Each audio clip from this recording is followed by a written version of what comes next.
నమస్కారం వార్తలకు స్వాగతం. ముందుగా ముఖ్యాంశాలు. BRS leader Balka Suman press meet, ఇరు పార్టీలపై ఫైర్.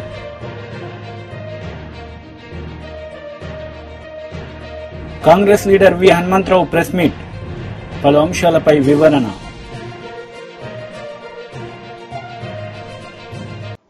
బీఆర్ఎస్ లీడర్ మీడియా సమావేశం నిర్వహించారు. ఈ సందర్భంగా పలు అంశాలపై ఆయన మాట్లాడారు. ఇవాళ హోంమంత్రిగా ఉన్నటువంటి రేవంత్ రెడ్డి, మీకు కనబడుతుంది వీడియో,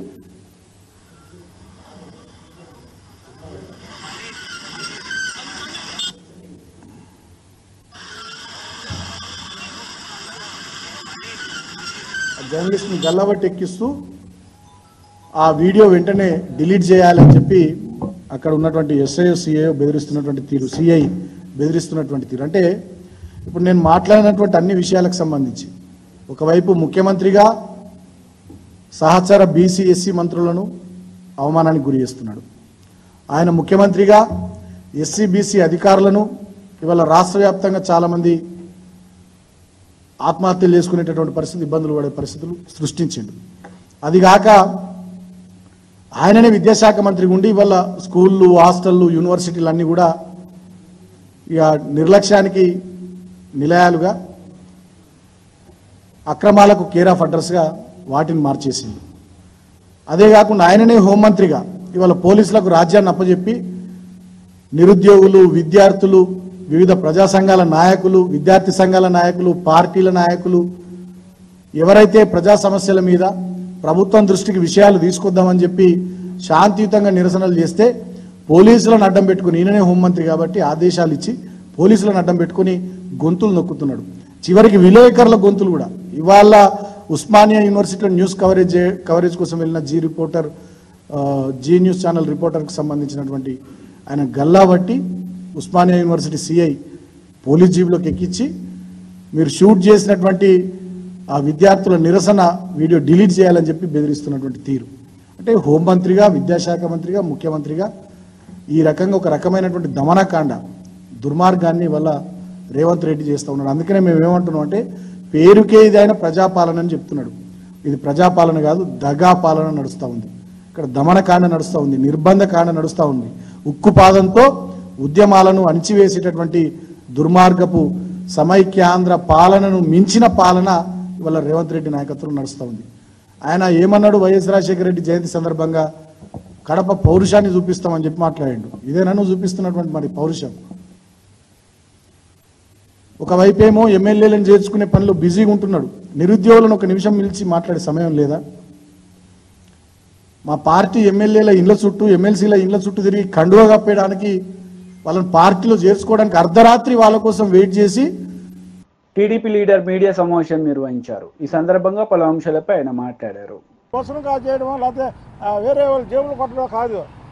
టీడీఆర్ బాండ్లు అనేది వాళ్ళు సృష్టించి వాళ్ళకే కదా, ఇది బయటికి రాదు అని ఒక దుర్బుద్ధితో, ఒక దురాచరణతో చేసినటువంటి పని ఇది. దీన్ని మా ప్రభుత్వం రాగానే కనిపెట్టింది. ఈ టీడీఆర్ బాండ్ల వ్యవహారంలో జగన్మోహన్ రెడ్డి ప్రధాన ముద్దాయి. జగన్మోహన్ రెడ్డిని ఈ కేసులో మేము కోరింది ఏంటంటే, జగన్మోహన్ రెడ్డిని సిఐడి కస్టడీకి తీసుకోండి. ముందు దీని మీద విచారించండి, విచారించి కస్టడీకి తీసుకోండి. కస్టడీకి తీసుకొని మళ్ళీ విచారించండి, అప్పుడు నిజాలు వస్తాయని మేము చెప్పడం జరిగింది. ఆయన కూడా, డీజీపీ గారు చాలా చక్కగా ఈ విషయం మీద స్పందించి వెంటనే ఆయన సిఐడికి రాశారు. కాబట్టి మీరు ఇంకేదైనా ఉంటే దీని మీద డీజీపీ గారిని అడగాల్సిందిగా కోరుతున్నాం. అయితే ఈ కేసు నిగ్గు తేల్చే వరకు కూడా ఈ టీడీఆర్ బాండ్ల విషయమై పోరాటం మాత్రం చేస్తూనే ఉంటాం. చెప్పారు సిఐడికి బదిలాయించారు. మీరు కూడా డీజీ గారిని అడగచ్చు. అది క్లియర్ కట్గా ఇప్పుడు మీకు ఎంత వివరంగా చెప్పాను. ఒక స్థలం ఎలా కావాలి, ఎలా తీసుకున్నారు, ఎంత కొన్నారు, వాళ్ళు ఆ స్థలం వాల్యూ పెంచాలంటే ఎవరు చెప్తే పెంచుతారు, అలాగా ఆ స్థలాన్ని ఎన్ని రేట్లు ఇచ్చారు, ఇవన్నీ నేను వివరంగా చెప్పాము, వివరంగా రాశాము. మీకు ఇప్పుడు వాట్సాప్లో మా సీను మీకు ఆయనకి ఇచ్చినటువంటి కాపీని కూడా మీ అందరికీ పెడతాము. దీని మీద మీడియా కూడా తప్పకుండా ఎంక్వైరీ చేయాలి. ఇదేంటంటే కనబడిన కుంభకోణం, మీకు లెక్కరు కనబడుతుంది, అలాగే ఇసుక కనబడుతుంది, గ్రానైట్ కనబడుతుంది, లేదా తక్కువ రేట్లకు భూములు కొని పేదలకి మురికిగా ఇచ్చే కనబడుతుంది. ఇది ఎవరికి కనబడిన కుంభకోణం. ఇది అల్లా ఏమంటారు, అల్లావుద్దీన్ అద్భుత దీపం లాంటిది ఇది. ఈ కుంభకోణం జగన్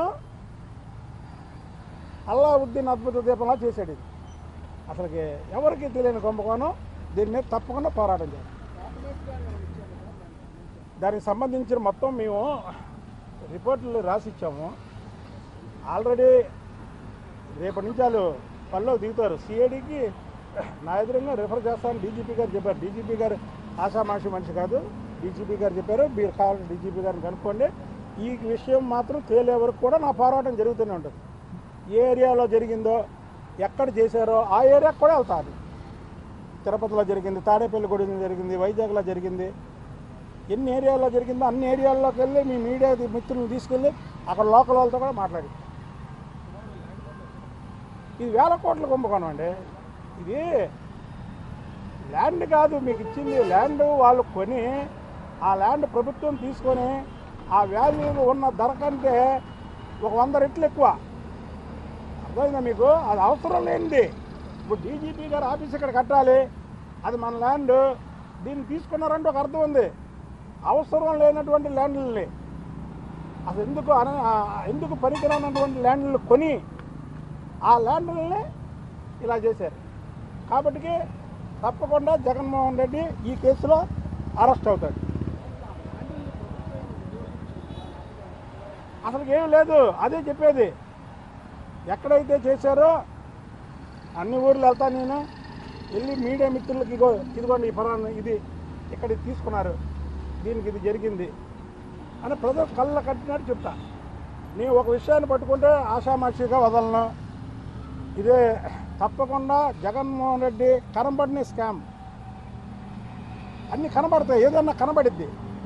ఇది ఒకటి కనబడిని కొత్త స్కామ్ పట్టుకున్నాడు. ఏంటంటే ఆయన వైనాట్ 175 అని మళ్ళీ నేనే వస్తా కదా అని ఆయన చేసుకున్నాడు. ఇది తేలిపోయింది. ఇందులో మాత్రం జగన్మోహన్ రెడ్డి ముందు జైలుకి వెళ్తాడు. Thank you brother. ఎవరికి తెలియనటువంటి కుంభకోణం, ఒక కొత్త విధానమైనటువంటి కుంభకోణం. ఏదైతే వైఎస్ రాజశేఖర రెడ్డి ముఖ్యమంత్రిగా ఉన్నప్పుడు జగన్మోహన్ రెడ్డి సూట్ కేసులు కంపెనీలు పెట్టి 42,000 కోట్లు దోచుకున్నాడో ఎవరికి తెలియకుండా అలాంటి కుంభకోణం. ఇప్పటి వరకు జగన్మోహన్ రెడ్డి ఇసుక మీద, గనుల మీద, లెక్కర మీద, భూముల మీద దోచుకున్నాడని ప్రజలకి కానీ అటు మీడియాకు కానీ లేదా ఒక విధంగా ప్రతిపక్షాలకు కానీ మాకు తెలుసు. కానీ ఈ టీడీఆర్ బాండ్ల విషయం అనేది కొత్తగా రావడం జరిగింది. అంటే స్కాము పాతది. ఏదైతే చంద్రబాబు నాయుడు గారు 12వ తారీఖు ప్రమాణ స్వీకారం చేశారో, నారాయణ గారు మున్సిపల్ శాఖ మార్చులు అయ్యారో, ఈ డొంక కదిలింది. ఈ డొంకలో మీకు ఉదాహరణ ఎలా చెప్పాల్సిందంటే, ఇది ఒక ఏరియాలో సపోజు తాడేపల్లి ఏరియాలోనే ఉంది. అక్కడ గజం గవర్నమెంట్ వాల్యూ 2,000 ఉంటుంది. అక్కడ వీళ్ళు ఎకరాల చొప్పున కొన్నారు. కొని ఆ భూమి వాల్యూ పెంచే హక్కు కలెక్టర్ ఉంటుంది. అది పెంచే ఇది ప్రభుత్వానికి ఉంటుంది. అంటే ఒక కలెక్టర్ వల్ల, ఒక ఎమ్మెల్యే వల్ల, మున్సిపల్ కమిషనర్ వల్ల ఇదంతా అవదు. ఆ భూమి ధరల్లో పెంచేది ప్రభుత్వం ఉంటుంది. ప్రభుత్వం అంటే జగన్మోహన్ రెడ్డి. తర్వాత ఆ 2,000ని 30,000 చేశారు ఒకేసారి. 30,000 ప్రభుత్వానికి అవసరం లేకపోయినా ఒక ఏరియాకి ఒక రూట్ అవసరం. ఆ రూట్ ఉన్నా సరే ఈ భూమిని ప్రభుత్వం వెనక్కి తీసుకోవడానికి వేరే దారిలోంచి ఆ భూమిని తీసుకుంది. ఇక్కడ అర్థం చేసుకోండి మీరు. అవసరం లేని భూమిని కొనుక్కొని అవసరం దాని రేటు కంటే ఎక్కువ పెంచి అవసరాన్ని మించినటువంటి బాండ్లు ఇవ్వడంలో ఇది ఒక కొత్త స్కాము. ఇది దాదాపు 1000 కోట్ల స్కామ్. ఇది ఏదో 2000 3000 చేసే స్కామ్ కాదు. దీంట్లో నెంబర్ 1 A1 ముద్దాయి జగన్. కాంగ్రెస్ నేతలు మీడియా సమావేశం నిర్వహించారు. ఈ సందర్భంగా పలు అంశాలపై వారు మాట్లాడారు. క్రికెట్ ఆడుతున్నాడు కనుక వాళ్ళకు ఒక అవకాశం ఇవ్వని కోరుతున్నా. పక్క రాష్ట్రంలో 12 జిల్లాలలో క్రికెట్ స్టేడియాస్ ఉన్నాయి. మిగతా స్టేడియాలు ఉన్నాయి కానీ పర్టికులర్ గా క్రికెట్ ఆడేందుకున్నది. అలాంటి స్టేడియాలకు ముఖ్యమంత్రి గారు స్థలం కేటాయించాలి, బడ్జెట్ కూడా పెంచమని కోరుతున్నా. Thank you very much.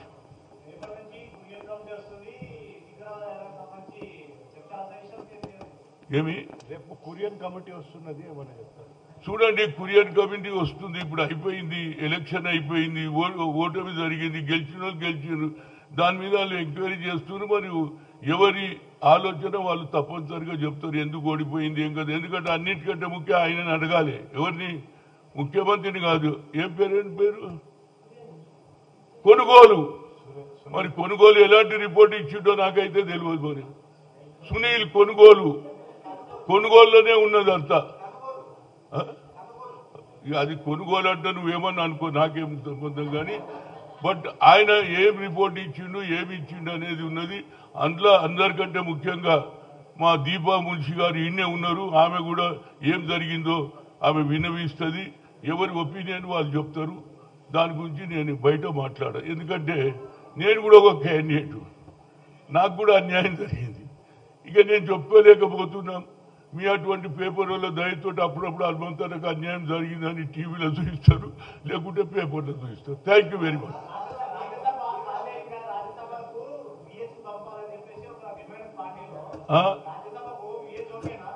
చూడండి, రాజ్యసభ ఇంతకుముందు కూడా ఉండే ఛాన్స్ అది పోయింది. మరి ఈ ఛాన్స్ వస్తుందో లేదో. ఎందుకు ఆల్రెడీ అభిషేక్ సాంఘ్వి పేరు ఇస్తుంది. ఆయన హిమాచల్లో ఓడిపోయింది కాబట్టి ఆయన ఏదైనా నేను హైకమాండ్ వ్యతిరేకంగా పోను.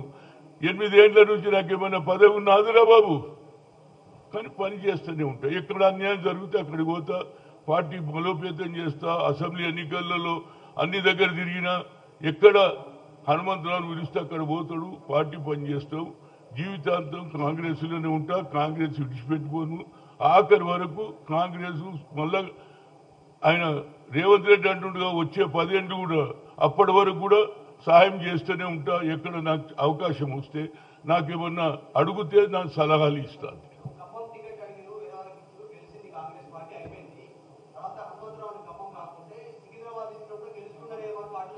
అది అందరు అంటున్నారు.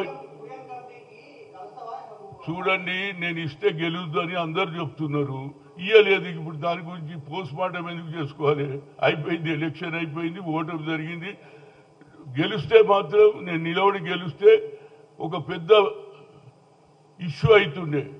కేంద్ర మంత్రిని ఓడగొట్టిన VH అనే పేరు వస్తుండే. అది కూడా దక్కలేదు అనేది నా ఉద్దేశం. Thank you very much.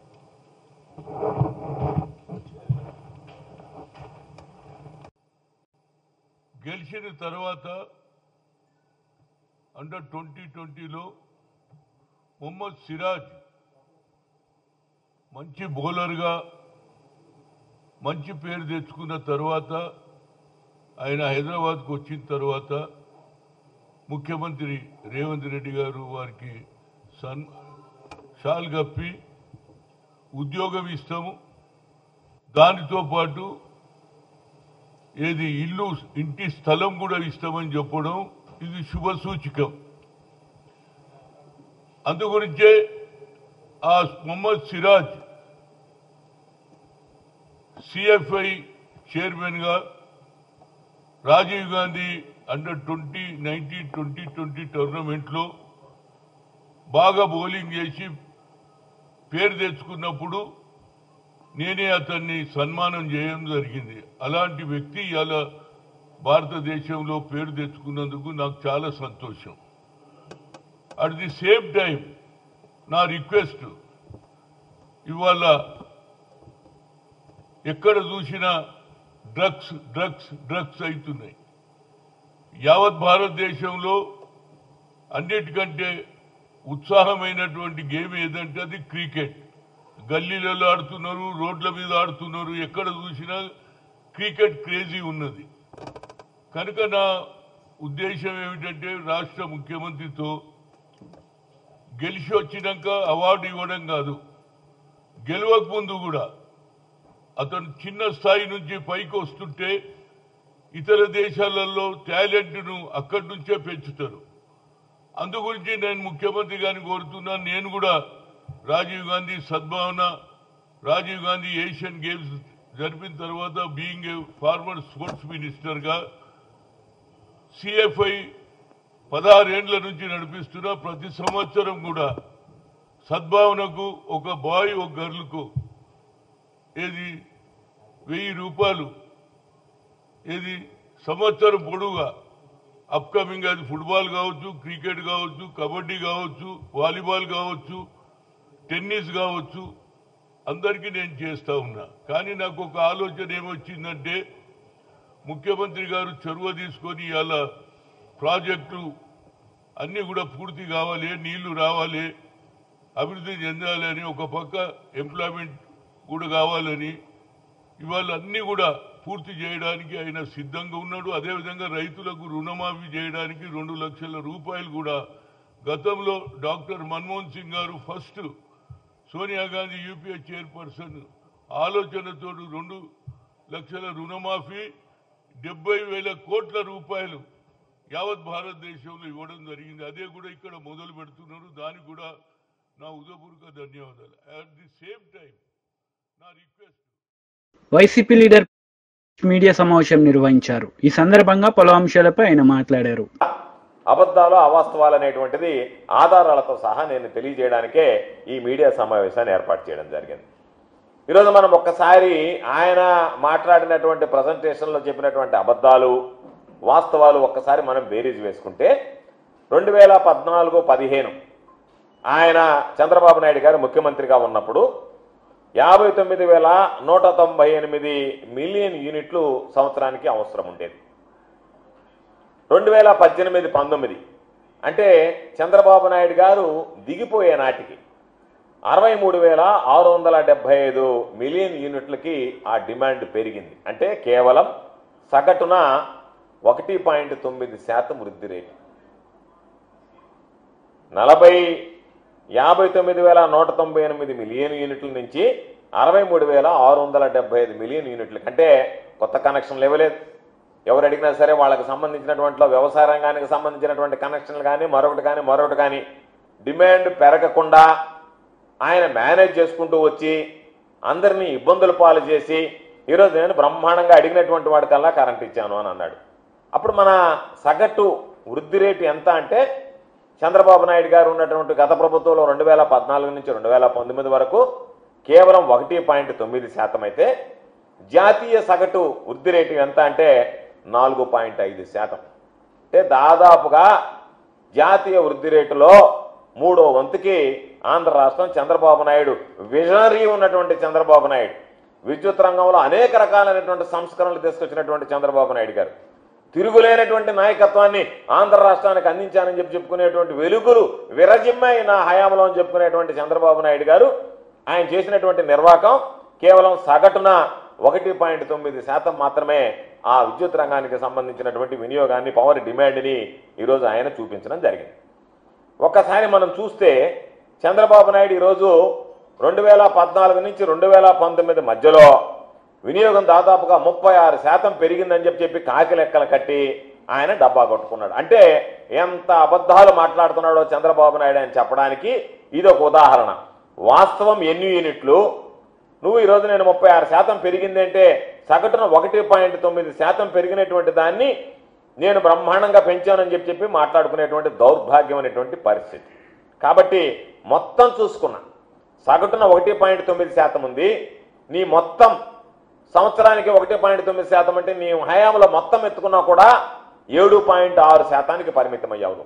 మొత్తం మీద ఉన్నటువంటి విద్యుత్తుని గెలకేస్తే ఆ రోజు ఉన్నటువంటి మిలియన్ యూనిట్లు ఎన్ని, నువ్వు దిగిపోయే నాటుకున్నటువంటి మిలియన్ యూనిట్లు ఎన్ని అని రెండుకి లెక్కేస్తే 7.6%, సగటున సంవత్సరానికి ఎత్తుకుంటే 1.9% లెక్కన ఈరోజు నీకు సంబంధించి నువ్వు ఆ రోజు డిమాండ్ని ఆ యూనిట్ విద్యుత్ వినియోగం పెరగడం జరిగింది. ఇది మేము చెప్పడం కాదు. జగన్మోహన్ రెడ్డి గారు ముఖ్యమంత్రి అయిన తర్వాత ఏదైతే నువ్వు ఉన్నప్పుడు సగటున 1.9% లెక్కన మొత్తం మీద 7.6% పెరిగితే Jaganmohan Reddy TDP leader media సమావేశం నిర్వహించారు. ఈ సందర్భంగా పలు అంశాలపై ఆయన మాట్లాడారు. రోజులుగా చూస్తూ ఉంటే ఉచిత ఇసుక పైన ఉచితానుచితాలు మరిచిపోయి నీలి మీడియా ఇష్టం వచ్చినట్లు విష ప్రచారం చేస్తూ ఉంది. మేమేదో ధరల పట్టికలు పెట్టామని, ఇసుకను ఉచితమని చెప్పి డబ్బులు వసూలు చేస్తూ ఉండమనే దుష్ప్రచారాన్ని సామాజిక మాధ్యమాల్లోనూ నీలి మీడియా ద్వారాను వైసీపీ ప్రజల్లోకి తీసుకుపోయే ప్రయత్నం చేస్తూ ఉంది. నేను ఒకటే అడుగుతా ఉన్నా, మీరు చేయలేని పనిని చంద్రబాబు నాయుడు గారు చేశారు. మీరు నేరుగా సహజ వనరులైన ఇసుకను విచ్చలవిడిగా దోపిడీ చేయడంతో పాటు ప్రభుత్వానికి టన్నుకు 375 రూపాయలు వసూలు చేశారు. ఆ రోజు మరి 475 రూపాయలు టన్ను ఇసుక అధికారికంగా పెట్టి దాంట్లో 375 రూపాయలు ప్రభుత్వానికి వచ్చే విధంగా మీరు ఆ రోజు ధరలు నిర్ణయించి అనధికారికంగా అంతకు 2 ధరలతో మీరు విక్రయించిన మాట వాస్తవమా కాదా సమాధానం చెప్పమని నేను వైసీపీ నాయకులను అడుగుతా ఉన్నా. అట్లాగే మీరు ఈరోజు రండి, ఎక్కడికైనా మీరు ఒక ట్రాక్టర్ తీసుకొని వచ్చి ఉచితంగా లోడ్ చేసుకొని పోండి, ఎవరు మిమ్మల్ని అభ్యంతర పెట్టరు. లేదా ఎడ్ల బండుల్లో ఎవరికి అవసరమున్నా వాళ్ళు తీసిపోమని ప్రభుత్వమే స్వయంగా ముఖ్యమంత్రి చంద్రబాబు నాయుడు గారే ప్రకటించారు. ఇంతకంటే స్పష్టత ఏం కావాలని నేను అడుగుతా ఉన్నా. ప్రభుత్వం చాలా స్పష్టమైన విధానంతో అక్కడ కేవలం లోడింగు రవాణా ఛార్జీలను మాత్రమే వసూలు చేస్తూ ప్రజలకు ఉచితంగా ఇసుకను అందజేస్తూ ఉంటే వైసీపీ నాయకులకు ఎందుకు కడుపు మంట అని నేను అడుగుతా ఉన్నా. ఒక మంచి విధానం వచ్చినప్పుడు, లక్షల మంది ప్రజలకు మేలు జరుగుతూ ఉన్నప్పుడు మీరెందుకు కడుపు మంటతో రగిలిపోతూ ఉన్నారు? ఇది నిన్నటి రసీదు, 20 మెట్రిక్ టన్నులకు 4,000 రూపాయలు. చాలా స్పష్టంగా ఇందులో లోడింగ్ ఛార్జీలు, రవాణా ఛార్జీలు ఉన్నాయి. దీని మీద ఎందుకు విషం కక్కుతా ఉంది వైసీపీ? జగన్మోహన్ రెడ్డిని ట్రాక్టర్ వేసుకొని రమ్మనండి, లేదా ఎవరు మొన్ననే కొడాలి నాని పోయినాడు కదా, మరి ఎందుకు విమర్శ చేయలే? అంటే అక్కడ లభిస్తున్న ఉచిత ఇసుక లక్షల మందికి ఉపాధి కల్పిస్తూ ఉంటే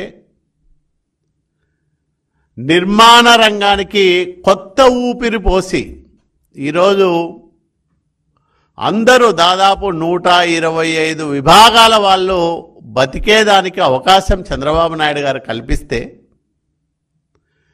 మీరు ఇంత విషప్రచారం సాగిస్తారా? ప్రభుత్వం ఏర్పడి నెల దాటింది, మరి ఇంత తక్కువ సమయంలోనే ఒక్కటొక్కటిగా హామీలు నెరవేర్చుకుంటూ మొన్ననే చూసాం, 1వ తేదీ ఇళ్ల వద్దకే 7,000 రూపాయలు పెన్షన్ ఇచ్చిన ప్రభుత్వం చంద్రబాబు నాయుడు గారి ప్రభుత్వం.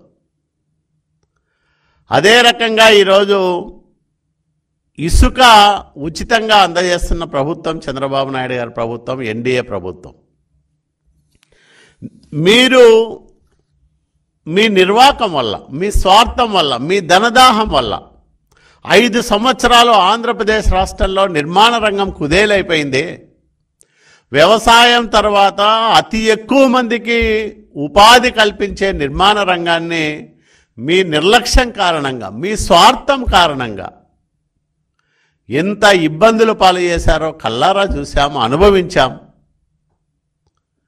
50 లక్షల మంది భవన నిర్మాణ కార్మికులు వివిధ వార్తలు ముగించే ముందు ముఖ్యాంశాలు మరోసారి.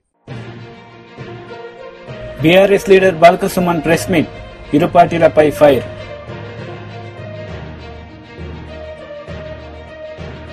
కాంగ్రెస్ లీడర్ వి హనుమంతరావు ప్రెస్ మీట్, పలు అంశాలపై వివరణ. ఈ వార్తలు ఇంతటితో సమాప్తం. తిరిగి ప్రసారమయ్యే వార్తల్లో మళ్ళీ కలుద్దాం. అంతవరకు సెలవు. నమస్తే.